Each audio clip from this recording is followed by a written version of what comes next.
Eu queria refletir com você nesse texto e ver algumas coisas que são extremamente essenciais para a nossa vida como cristãos. Eu quero fazer isso em 2 momentos. No verso 2 e verso 3, Paulo descreve essa exortação com 2 pedidos, 2 propósitos, 2 alvos. Ele pede oração por ele e aqui nessa carta por Timóteo, quem está com ele, para que eles tenham oportunidade de pregar o evangelho. Por isso, persevere na oração para que os pastores tenham oportunidade de pregar o evangelho.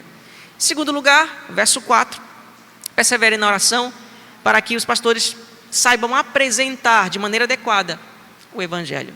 Essas 2 coisas eu quero ver com vocês. Eu vou explicando o texto e à medida que eu vou explicando, trazendo algumas aplicações para nós.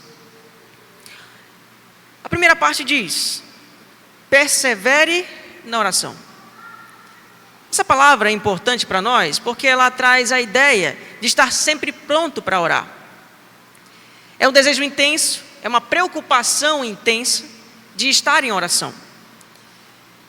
Perseverar, então, é um verbo que Paulo usa muito, em vários momentos. A ideia é estar sempre pronto, estar sempre ativo. Não que você esteja com os olhos fechados, orando sempre, aonde quer que você esteja. A ideia é estar sempre de prontidão para orar. Paulo desenvolve esse pensamento como se fosse a ideia de uma pessoa que está em constante oração, de vez em quando fala com Deus, alguma coisa acontece e ele, em alguns momentos, em vários momentos, nos intervalos dessas coisas, ora. Ele não esquece de orar. Essa palavra também é usada, por exemplo, para descrever a prontidão dos discípulos em prepararem um barquinho para Jesus, para que ele pudesse pregar o evangelho, porque a multidão o comprimia.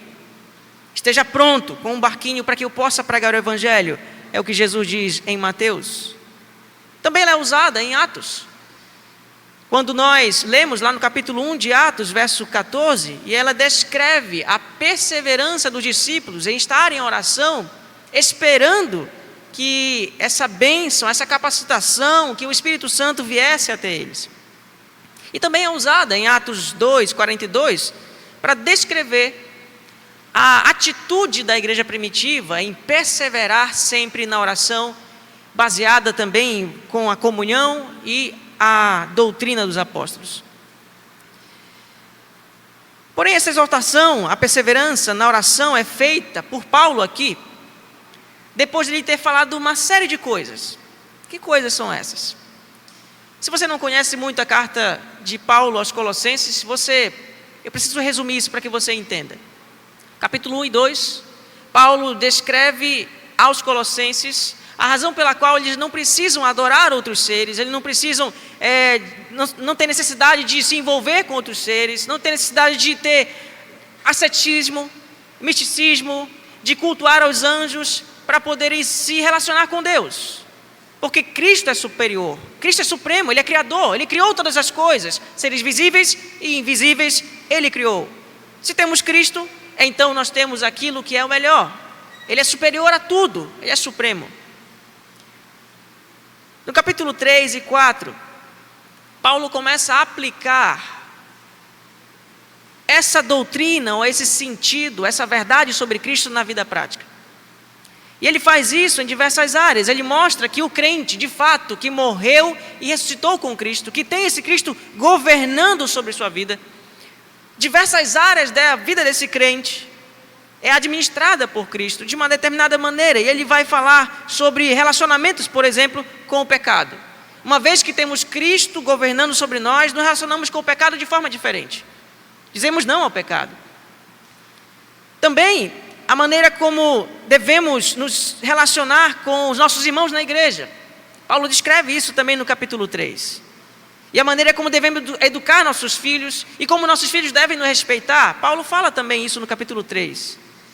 E também fala da maneira como devemos trabalhar, a forma como devemos tratar o nosso patrão e como o patrão deve tratar o seu empregado.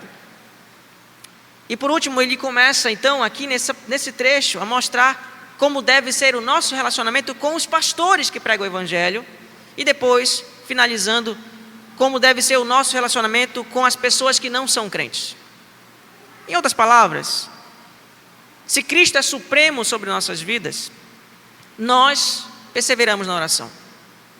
Essa exortação de Paulo, esse mandamento de Paulo, perseverar na oração, ele é dado depois de que ele mostra que se Cristo vive e reina sobre a vida de um crente, ele ora. Mas ele não simplesmente ora, ele persevera na oração.